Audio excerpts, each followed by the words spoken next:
look. I had a great time. Had a great time at the awards, and I mentioned this multiple times, but seeing the people there to me was the most important thing more than anything else, man. 'Cause there was people I haven't seen in years, man. 2 years plus.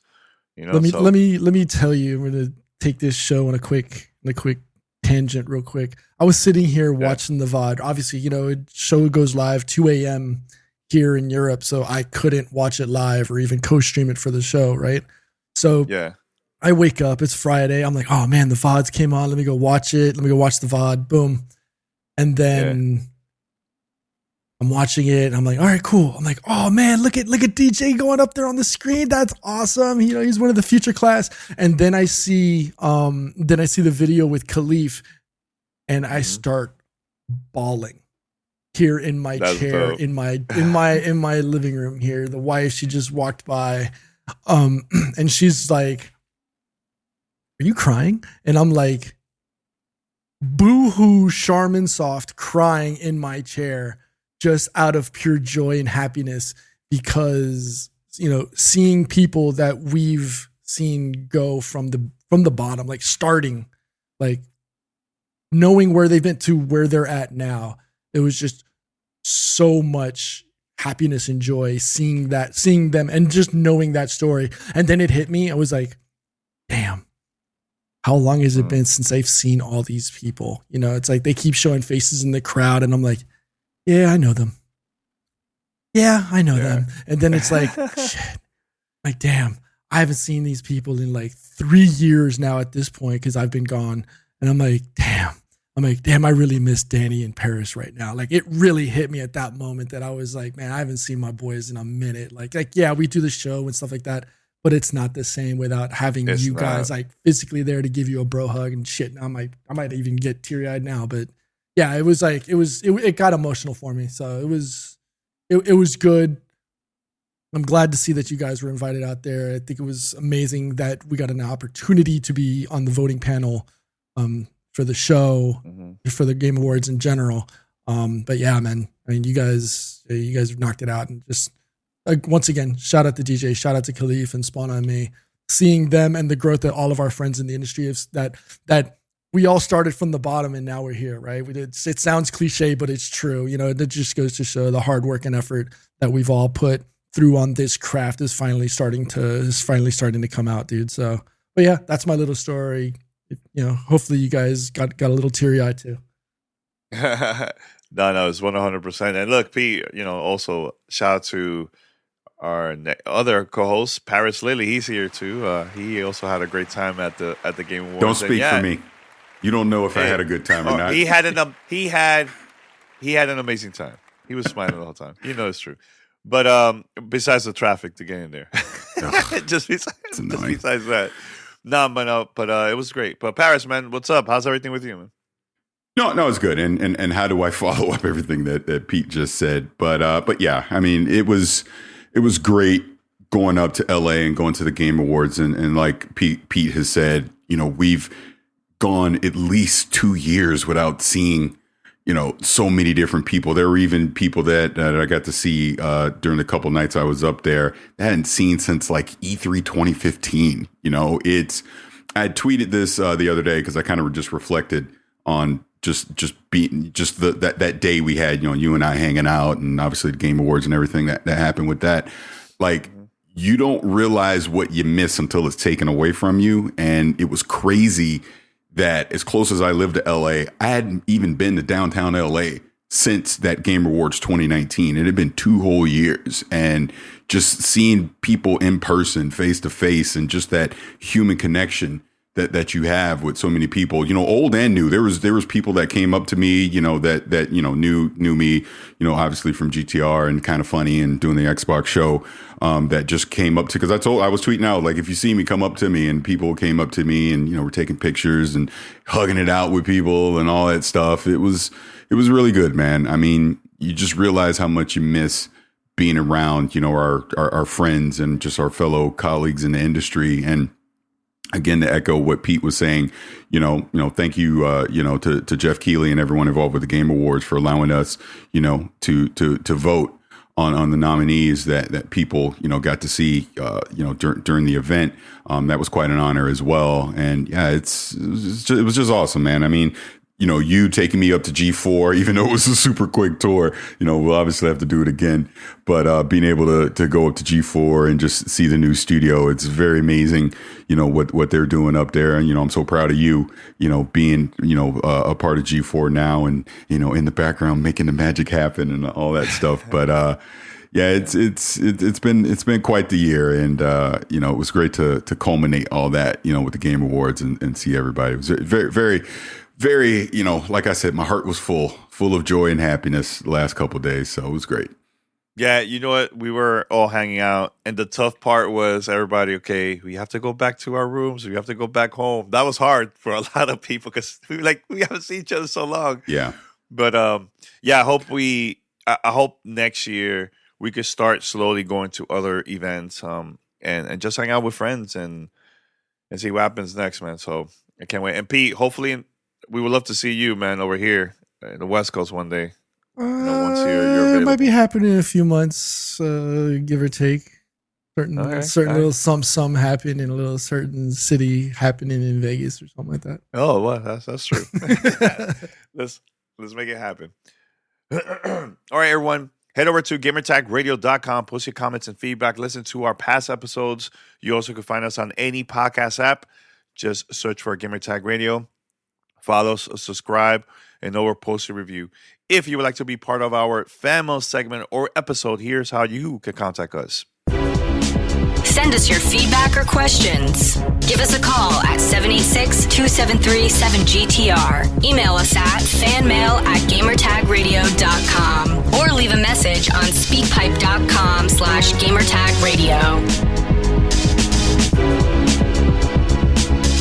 All right, so we're going to be talking about Game of the Year. We usually do this. We talk about our top 5 games of the year, also honorable mentions, and just overall 2021. We will talk about just overall gaming. How was it for us? And yeah, we'll go from there.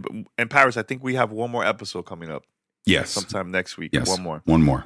Yeah. So, and we're taking a vacation after that. We definitely need it. All right, so let's talk about overall 2021 gaming for you guys as a fan of games. I know we always bring up, the infamous 2007 back in the days where there were so many games that came out throughout this year. I mean, that year. But this one, I felt like there was a lot of indie games that blew up, a lot of surprises, I think, more than ever. This year, and I just want to hear your thoughts about that because that really surprised me playing a game like Guardians of the Galaxy, which I thought was not going to be that great, and playing it, I'm like, it completely changed my mind of that. So just overall, what do you guys think of this year? Paris, you want to go first? I think it was a solid year. I mean, this was definitely not a 2007 or a 1998 kind of year for gaming, but it was solid, especially under the conditions of the pandemic and a lot of things getting delayed, into 2022 and beyond. I still think there was a lot of great games. And like you mentioned, at that AA and that indie level, yeah, there were some fantastic titles that I was able to discover this year and play and really enjoyed. But even at the AAA level, and obviously we'll kind of get into our games of the year later, so I'll talk about it at that point. But there was definitely some fantastic titles come out, some that really surprised me at just how good they were and the quality that came with it. So, not that this will rank in some of the best gaming years of all time, but it was very solid. And I just, like I said before, I think under the circumstances, really good year. What about you, Pete? I mean, just pretty much nailed it on the head right there, right? I don't know if the expectations going into 2021 matches the actual delivery of 2021 as far as games go, right? With all the games that we saw, and again, we've got our games of the year coming up at the end of the show. It's I would say it's a solid 7.5, 8 as far as games, ranging from AAA all the way down to indie titles, games that caught us by surprise, games that we didn't think were going to be considered or that we even knew about that would have been that could have been in contention for game of the year that caught everybody by surprise. And I think that's one of the great things as we've gone from year to year, is that you don't have to be that AAA to win that best game of the year, right? It can be just as simple as whether it's a mobile game or an indie game. It doesn't have to be one of those big blockbuster titles. And again, this year showed and proved just that. You know, you've got major developers and major powerhouse publishers throwing boatloads of money at titles, but it's not necessary. Sometimes it can be as simple as a single developer, with the heart, the drive, and the determination to do it. And it's the ingenuity at the end of the day, right? It's giving us something that it's not just a copycat or a cookie cutter type experience. It's something that's truly different, truly takes us all, not just by the hands on the controller, but by our heartstrings and our emotions. And it's a great thing to have, right? It's a great opportunity to have. And now as we're seeing things come out from a higher, more technical perspective, like, I mean, that new Matrix thing that was announced at the Game Awards, that's ridiculous from a technological aspect, right? So to be able to see that happening, and then with other games coming out like Star Wars, that's just going to be nuts as it draws us in further into games that we love and we enjoy with a more realistic setting. So there's so many things that we could say, but I think overall solid 8.5 from as high as an 8.5 as far as just quality overall of 2021. What are your thoughts? Mm-hmm. Yeah, for me, it's the same. I felt like it was a very decent year, but I had a great time playing multiple games from indies and AAA.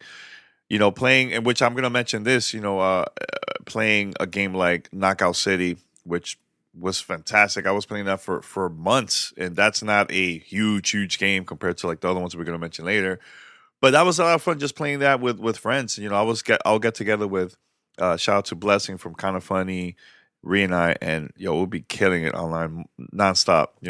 That game is a lot of fun. Another game that also surprised me, but that was also in part of the Game Pass service day one, was like another game like Back 4 Blood, something like that. I'd love to see more of those titles that if it wasn't going to be part of a Game Pass, I think that those games wouldn't have gotten like attention overall from like the fans. I think we're going to start seeing more of that in the future, and I think this year more than ever we got to see that with third party companies. And I feel like gaming is just getting better and better every time, man. I know you mentioned about Matrix. I haven't tried it out yet. I know, Paris, you tweeted something about it. So, I was going to ask you a question about that.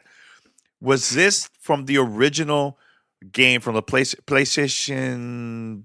Was it PlayStation 2, PlayStation 3?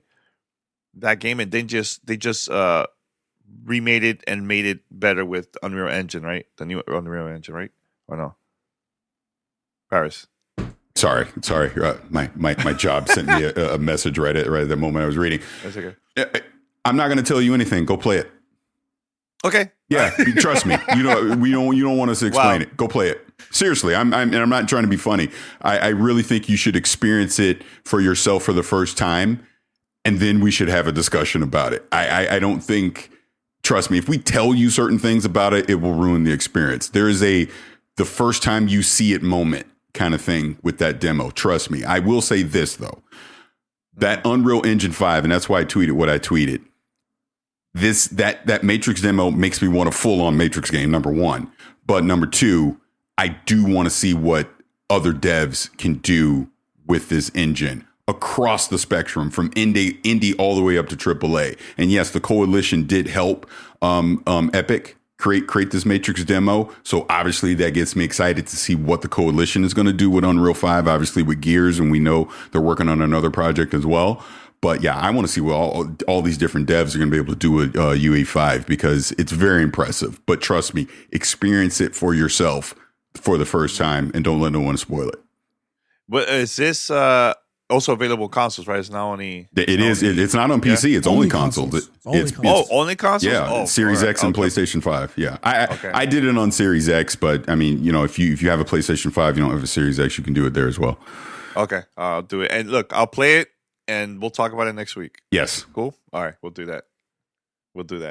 All right, so let's talk about honorable mentions. Is there any honorable mentions for before we talk about our top 5? I'll mention just one for me. Is Knockout City. Like I said earlier, it's a game that is just fun, and I played a lot with my fiance Rihanna and also Blessing for the past couple of months, man. And actually, we were talking about it last night. We're like, I think we should go back. It has been a while, but EA's been adding a lot of new content, a lot of new levels and features in the game. And I highly recommend it. If you have a Xbox Game Pass, you definitely got to play it. It's a must play. The game is freaking amazing and so much fun. But is there any honorable mentions for you guys before we go to the top 5? Pete, you want to go first? Let me see, because I have like a whole ass list right here of things. It's all good. It's all good. I think for me, first, I want to say League of Legends Wild Rift. It's a title that caught me by surprise, and it's not just because my son is now blowing up as a caster there. Well, partially. It caught me. League of Legends has always been a real difficult game for me to wrap my hands around, simply because there's so much within the meta, and if you don't dedicate a lot of time into it, it can be quite daunting. Yeah.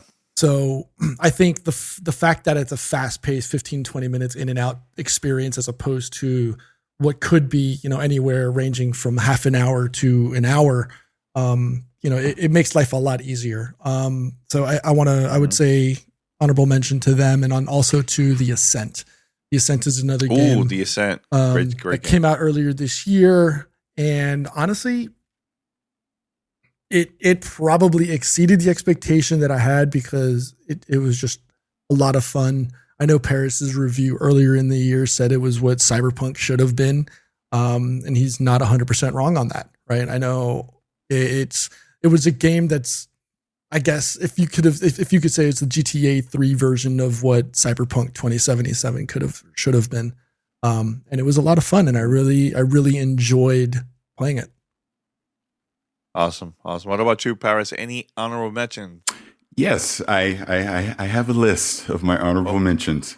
So just to piggyback off what you're saying about The Ascent, while it had its technical issues early on, overall, I thought it was a very solid, again, coming from such a small team, making that, I think it was great. Obviously, the co-op experience and everything that went along with that, and the top-down aspect. But yeah, it's what Cyberpunk probably should have been overall, as far as just from a story and a world standpoint. But that's one. One of my other ones is It Takes Two, the game of the year. Didn't make it into my top 5, but it is absolutely a great experience. I suggest any parents out there, play it with your kids. It's a great bonding game with your kids to be able to play. And trust me, I understand why it won Game of the Year, taking nothing away from it. Another one for me would have been Kena Bridge of Spirits, which won in indie title of the year at the Game Awards. Again, first time that team has ever made a game. And they clearly knocked it out of the park. Again, just visually everything. It was fantastic, and hopefully they'll have a follow up to that, because there's definitely more they can do in that world. Forza Horizon 5 also would be on my honorable mention list. Again, fantastic game. This is why I'm saying 2021 was great, because this didn't even get into my top 5. One of the more visually impressive games if you play on PC or on the next gen systems. A lot of fun. Obviously, everyone we've seen the amount of people that have been playing it. So, highly suggest people check out Forza Horizon 5. Another one for me would be Rain on Your Parade, another indie title that came out. I just absolutely love it. I love the story. I love the humor in it. There's some kind of funny Easter eggs in there as well, from that development team. And again, another small team indie title making a game well worth your time. I highly suggest people check it out. Absolutely loved it. And then finally, on my honorable mention, Ratchet and Clank Rift Apart. Wow, is that your top 5? Wow, I'm impressed. Nope. Probably the best looking game. I don't want to say ever, but I mean, for a PS5 only title, I mean, it's damn near a Pixar movie. You know, you know why it ultimately didn't get in my top 5? Because it is a short experience overall. As great as it is great. Like Jennifer Hale as Rivet, as an example, the voice acting, the art direction, everything about it. It's fun. The weapons are great to use. Takes great advantage of the 3D audio and the DualSense controller in unique ways. But it was a very short experience, and I've not felt compelled to go back to it. You know, it's almost a one and done kind of thing. So I actually had it in my top 5, and then I thought about it more, and I was like, no, I'm gonna put this ahead of it because I think I get more value out of what my number 5 is, and I'm sure we'll talk about this in a second. Yeah. But yeah, it's in my honorable mention. But everything that I just listed here could have been a top 5 game this year. Maybe not the Ascent, but the rest of them could have been a top 5 game. Absolutely. There's definitely some Game of the Year contenders on that list as well. And I highly suggest everyone check them all out. Yeah. Hey, impressive list there, man. Nothing but great games. So you mentioned there, man. And there's a couple that surprised me. Like, wow, I never mentioned. That's cool. That's great. You know, look, that's the beauty about our Game of the Year. We all of us gonna have different opinions about it, but that's the fun part. We will talk about it, you know. All right, so we're gonna go with the top 5. All right, I'm gonna go first. Number 5 for me. Wait a minute. What? Did you even give your? No. Yes, I did. I did in the beginning. I said Knockout City. Okay. Pay attention, guys. Jesus Christ. So aggressive. Yeah. God. What the heck is wrong with you, man? Jesus Christ. Anyways, Back 4 Blood number 5 for me, Game of the Year. And here's the thing. That to me is one of my favorite multiplayer games that came out this year. Is challenging, so much fun.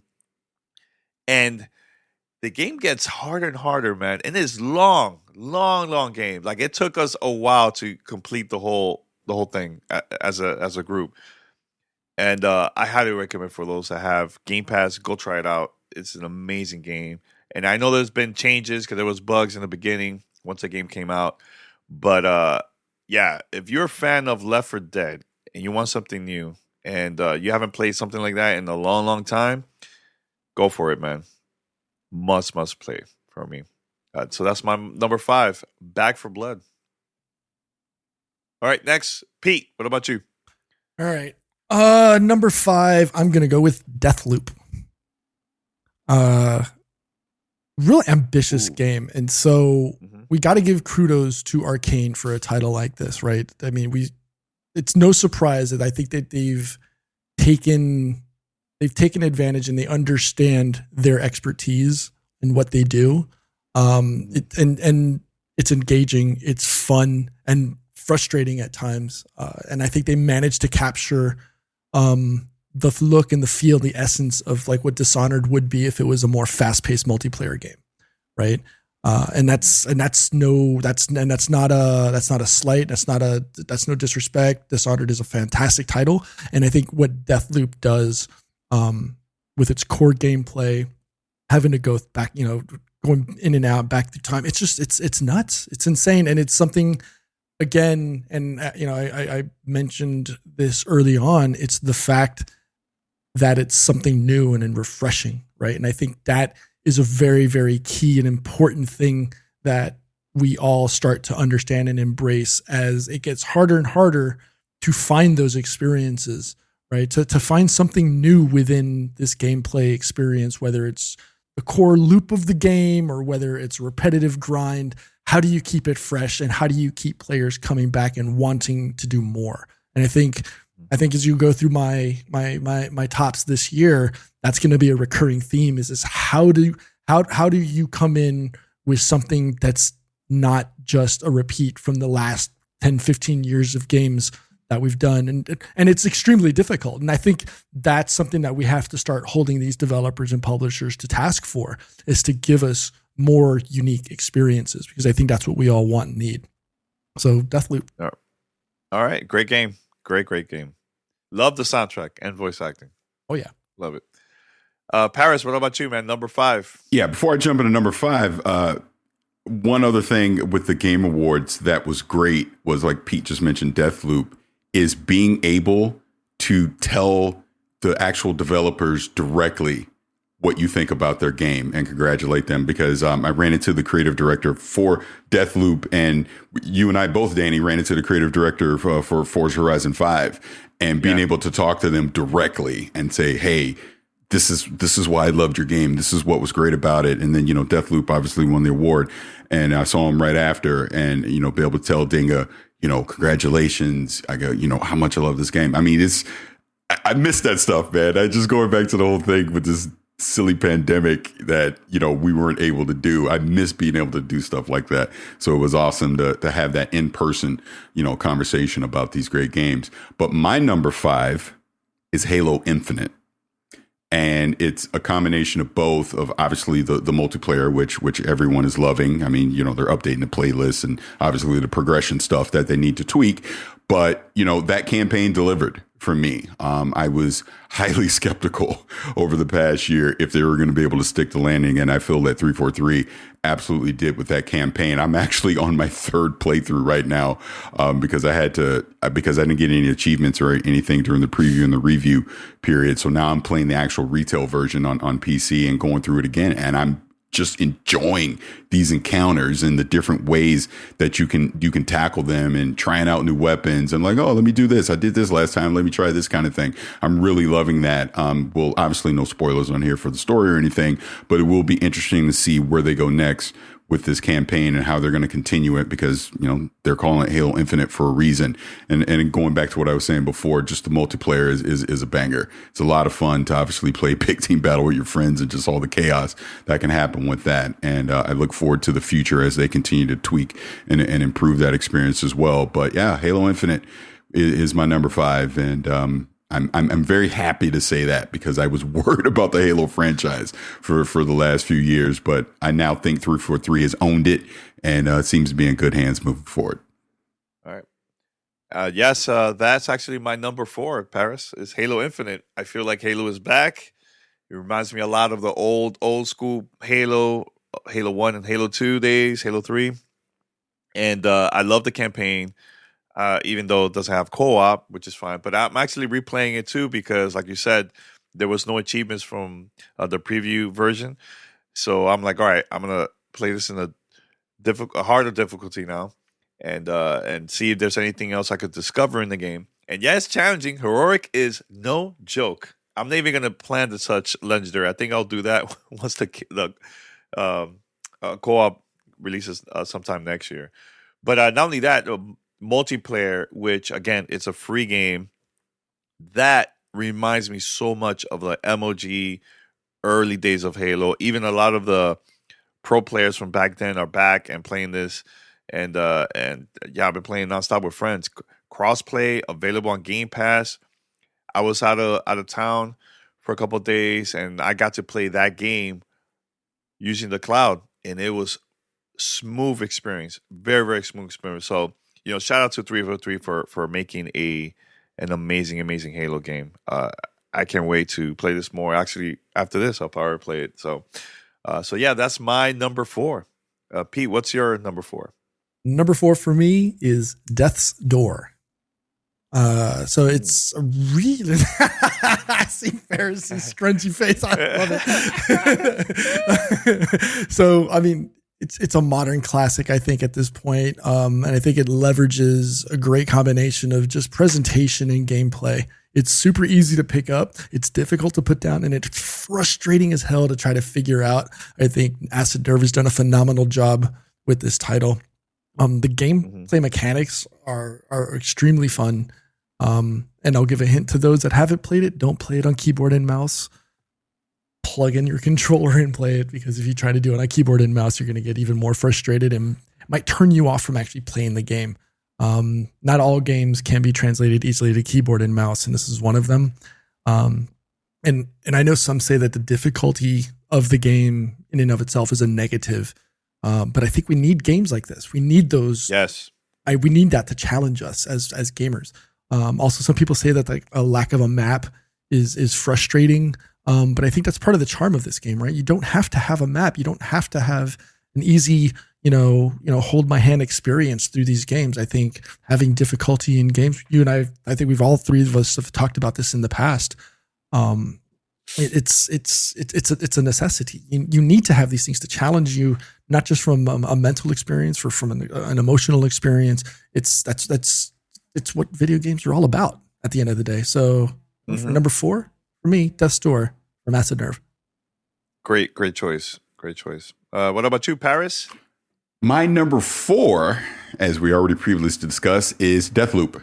I thought it was fantastic. I thought just the story, the voice acting, the art direction. Obviously, again, when we talk about tackling encounters in unique ways and you're not just scripted into doing it a certain way, is another great aspect of a game like Deathloop. And obviously, you have to string everything together, day-night cycle, and on the pattern to get through to quote unquote break the loop. But yeah, it was fantastic, and it absolutely deserved to be in the Game of the Year conversation. And yeah, I mean, we've already talked about it, but that would be my number 4, Deathloop. All right, number 3 for me is Forza Horizon 5. I'm a huge Horizon fan. Love the open world. I think it's the best looking graphics I've seen so far this generation. It looks so freaking good. I just love everything about the game. Replay value, multiplayer. Even if you're playing single player, there's a lot of activities that you could do all across Mexico. And like just discovering boards. It could be in the middle of the road, on the side, in the middle of nowhere. And seeing a lot of the drivatars from your friend list, and soundtrack is really, really great. I just love how they split the music from like the Spanish music, and they'll add it into the English stations, and there's a lot of independent artists there too. Just overall, it's great. Like Paris said, we were talking to the creative director of Forza Horizon. We had a great conversation about that, about working on that game. And I congratulate him because, I think Playground Games, every time they release a Forza Horizon game, it gets better and better every single time. And I'm excited that they're working also on the new Fable game. Very, very curious to see how that's going to look. So, yeah, that's one of my favorite games of this year, man. Forza Horizon 5. What about you, Pete? All right, for me, this is where it got really difficult for my decisions. So for number 3, I'm going to say Kena Bridge of Spirits. Every year I come into these awards and I try to figure out how do I incorporate an indie title in here. I've done it the last 3 years, and although unfortunately it didn't come in number 1, I was trying to find reasons for it, and unfortunately I couldn't. But Ember Labs, their first offering, is just visually stunning. It's super challenging. The sound design is amazing. And the mechanics are really simple and easy to get into. I found myself at times just immersed in the story and the experience, which as a fan of shooters is really difficult to do, right? I usually play my games for the lowbrow fun of enjoyment and frustration. But Kena Bridge of Spirits is one of those few titles that rip you immediately into the story. Mm-hmm. I can't say enough good things about this. I'm really looking forward to seeing what Ember Labs has in the future, right? Because like what Paris said earlier about I can't remember the name of the title, but it being there for Arcane, the creators of not Arcane, the creators of was it Aspect? But it having a developer's first game be this good is really, really difficult to do. So I'm glad to see that, the future is bright for video game developers. And yeah, man, Kena Bridge of Spirits, if you haven't had a chance to pick it up, it's not that expensive. It's not that hard to pick up. And it's fantastic. If you look at all the reviews, it's generally well reviewed, whether you go from Metacritic and all the other ones. It's just wholesome fun.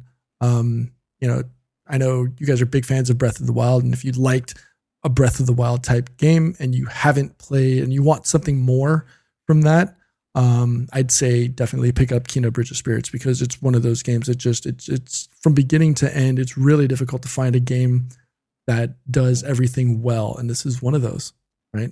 This is one of those games. Yeah. So pick it up. Yeah, I'm actually I'm planning to play that game during my vacation. You will not. And it's very impressive. Yeah, you will not. It's impressive for for a game to get this much positive reviews and awards and mentions for the first time that they worked on this is insane. That's crazy. Shout out to the developers, man. So, Paris, what about you, man? What's your next game? My number 3 would be Returnal. And it was, it's a roguelike, and it can be very punishing with some of the RNG in there, but I absolutely love that world that Housemarque created. And, that's part of the fun, is banging your head against that wall, trying to get from biome to biome, and obviously do it all through one run. And, being at the mercy of RNG as far as your weapon rolls go and things like that. But fantastic atmospheric experience. Again, when we talk about the PlayStation 5 and taking advantage of that DualSense controller, I mean, you can literally feel the raindrops as you're in the controller as it's in your hands. Just things like that. I loved it. I think, some people will get turned off by roguelikes because it's not for everyone. But again, I highly suggest people go check it out. It's a very satisfying, rewarding experience once you figure it out and you get the right rolls on RNG and you do a complete run. It's a very satisfying experience. Highly suggest it. Yeah. So my number 2 game, and look, I'm a huge fan of Insomniac. I feel like this is taking gaming to the next level, and I really enjoy the story. And it's Ratchet & Clank Rift Apart. I just love, I love the voice cast, love the story, the design. Even playing that first level, it reminded me of like a Pixar movie. Just overall, just the characters in the background. It feels like I was part of that world, man. And not only that, just using the PlayStation 5 controller, it felt good playing that game with that. And that to me was like the first true next gen game, in my opinion, that I was like, okay, gaming is going to be even better this time around, with the new systems. And it's a great game. I had an amazing time. This is one of the first games that actually went back and tried to complete as much as possible, even after I completed the story, the main campaign. There was like a lot of side stories, side quests I wanted to complete in there, man. And it was, some of them were really, really challenging, man. So again, Insomniac to me is one of my favorite developers this time around. My favorite ones. I can't wait to play new Spider-Man, new Wolverine game. Hopefully they'll re-release Sunset Overdrive on PlayStation now. So highly recommended. Ratchet & Clank, one of my top games of this year, man. So that's my numero 2. Pete, what about you? What's your number 2? All right. I'm going to go with Amazon Studios' New World. And interesting pick. Let me tell you, if you know me, for God knows how many years I've been on this show, I am the worst and biggest villain to anything that's RPG related.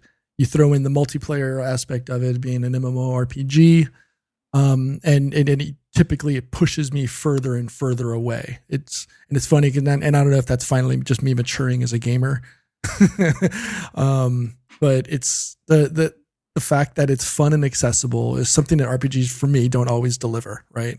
And I'm not saying that it's the perfect game, but the fact that for me to have devoted as much time as I have into this game, the fact that I have not just one but 2 characters, okay, that I essentially had to level up and grind through on both, it's a testament to what this game is about. Again, it's not perfect, but considering that this is Amazon Studios' literal first development, it's a solid foundation, right? And games like this, for me, need to be easy to get into because there's such time siphons, right?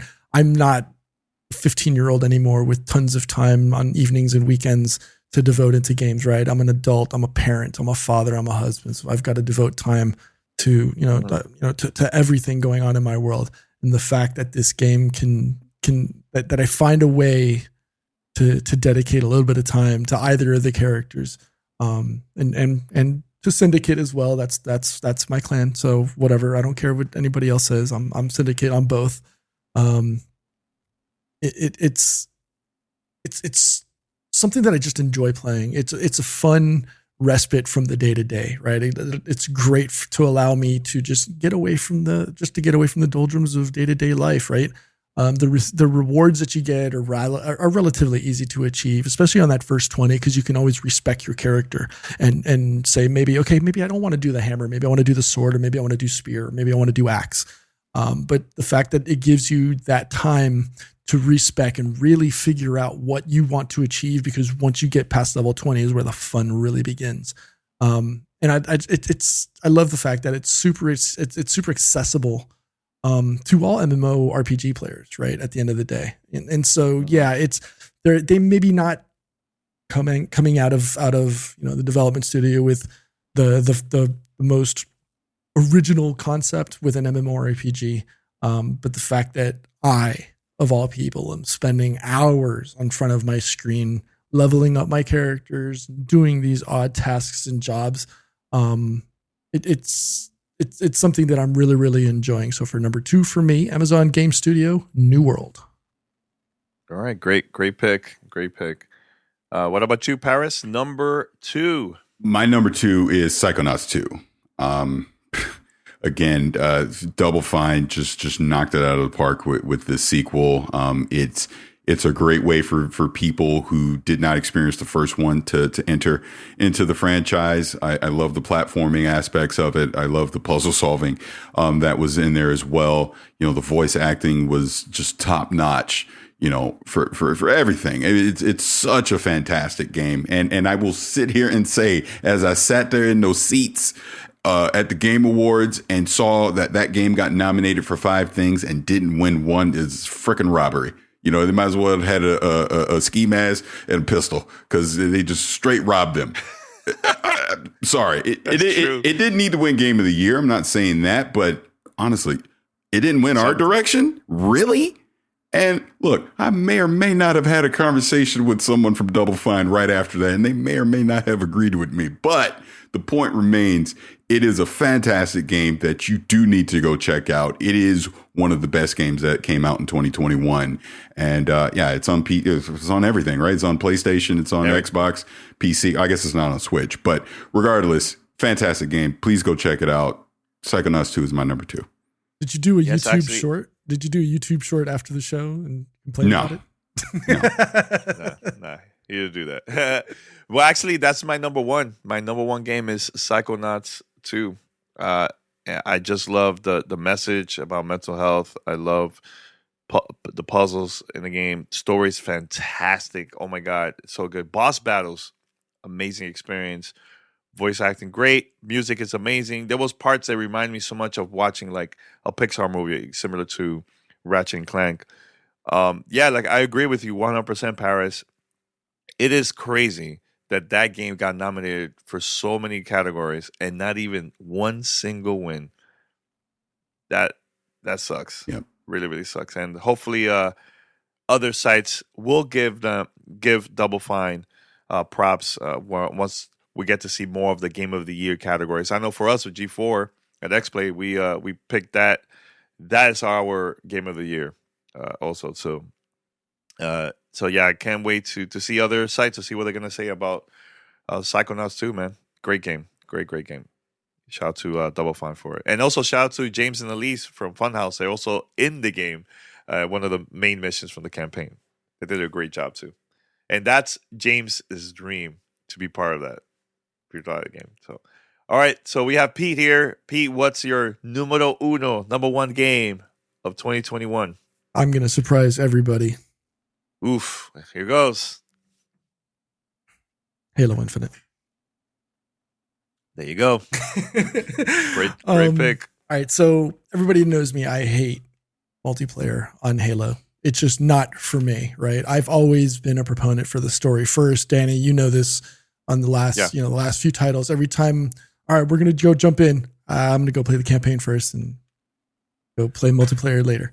But the multiplayer has really sucked me in. I am taking so much joy and excitement in finding all the little things that you can do, whether it's the grappling gun, whether it's repulsing a rocket coming at me or right back at the enemy, is so much fun. I'm enjoying when I'm playing in EU, because when I play on NA ping from here in Europe, it's atrocious. It's like I'm two different people all over again. It's really, really strange. But it's shown that at my advanced age, I am not a bad multiplayer gamer anymore, right? That I can still hold my own with the youngins. And I have a lot of fun, regardless of whether it's King of the Hill or whether it's Capture the Flag, and I'm looking forward to all the other game modes as they come out. I can't wait for SWAT to come out.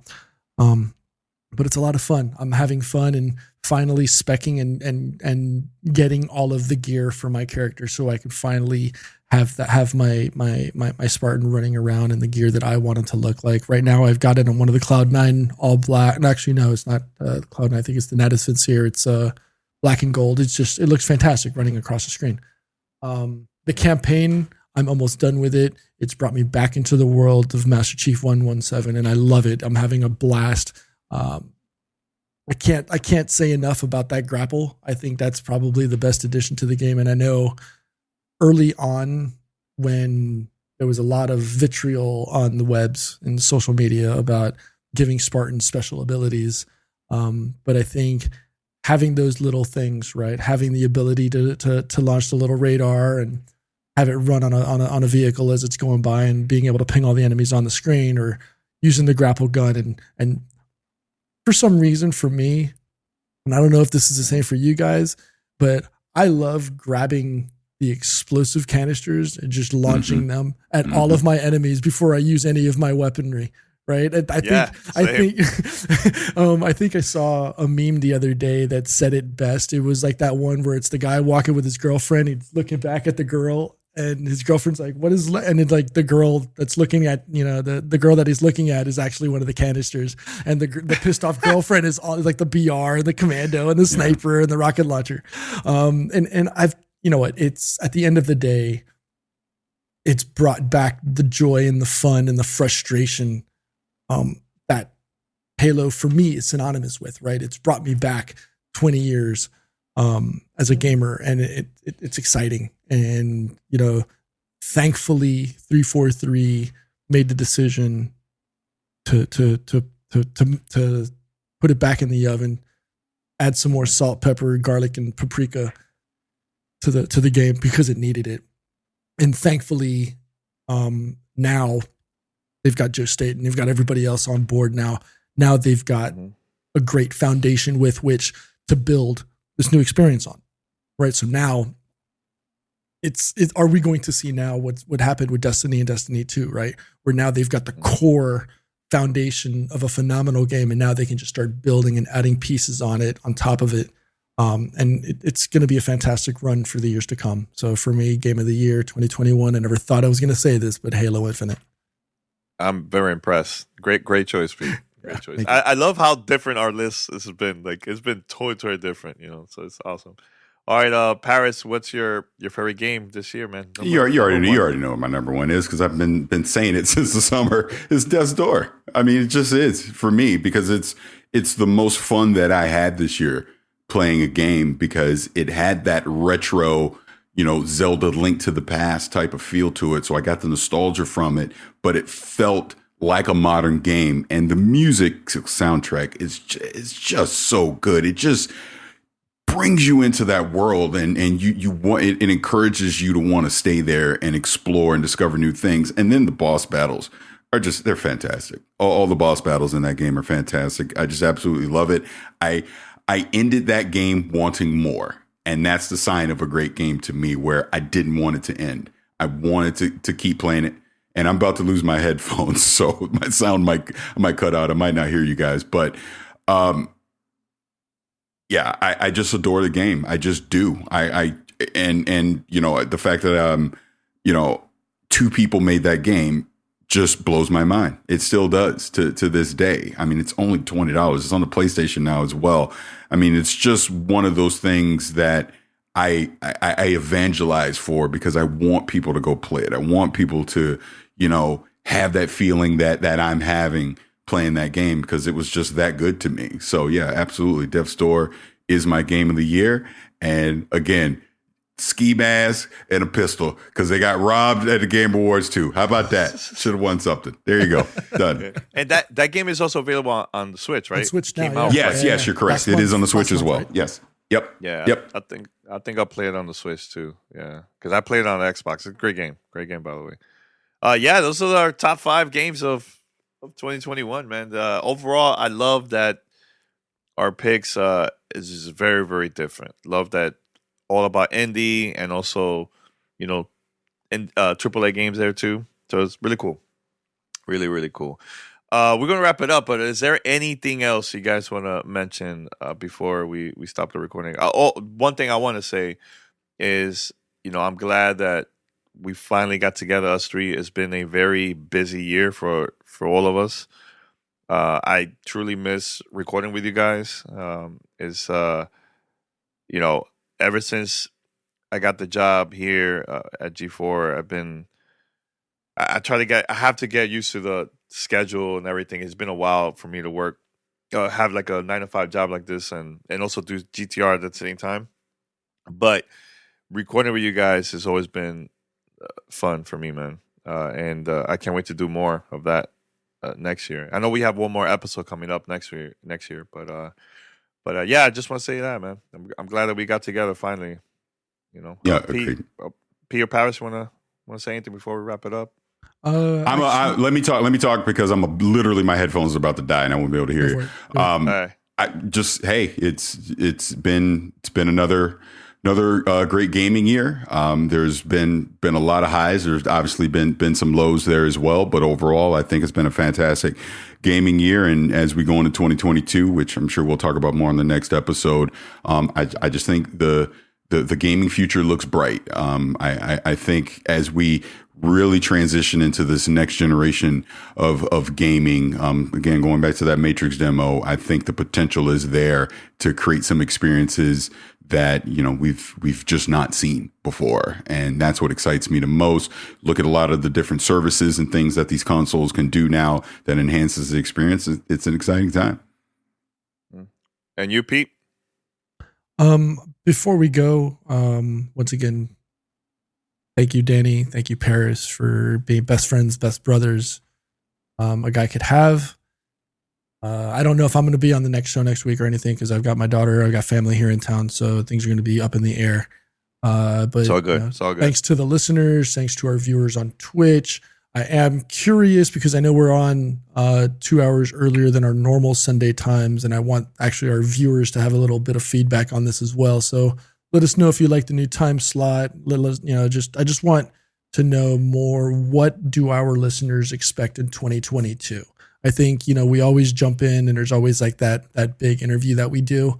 But I'm curious if there's something from a listener aspect or a viewer aspect that they want more of. Do they want more three-person roundtables? Do I want more arguments? Do they want, Perez arguing and yelling at us more about things that me and Danny are saying? Do they want me taking things that Danny has said out of context incorrectly more and getting mad? Or, is there something that you want to see us do in particular to the show? Like, is there something that you want us to focus on more on, like one-on-one interviews? Do you want us to do more video stuff that, that we know that we need to work on?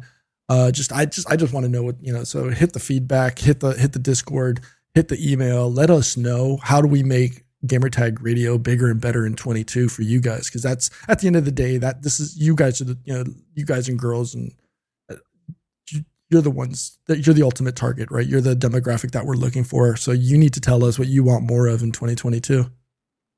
Yeah, no, totally agree. Please hit us up, contact the whole crew, podcast, was it fan mail at gamertagradio.com. Let us know your thoughts.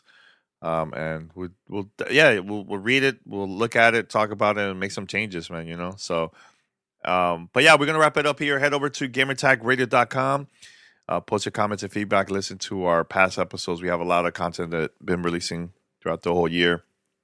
And yeah, give us a call if you would like to be part of our fan mail discussion or segment. Here's how you could contact us. Send us your feedback or questions. Give us a call at 786-273-7GTR. Email us at fanmail@gamertagradio.com or leave a message on speakpipe.com/gamertagradio. All right, so we're going to wrap it up here. Thank you to everyone that's watching here on Twitch and also everybody listening our podcast version. So it's, again, all over. You can find us on Spotify, Apple Podcasts, and other podcast platforms out there. So we're going to wrap it up. Thank you to Paris. Thank you to Pete from all the way to Switzerland. We're going to be out here. And until next time, we're out. Take care. Peace. Thanks for listening to Gamertag Radio. Be sure to like us on Facebook and follow us on Twitter.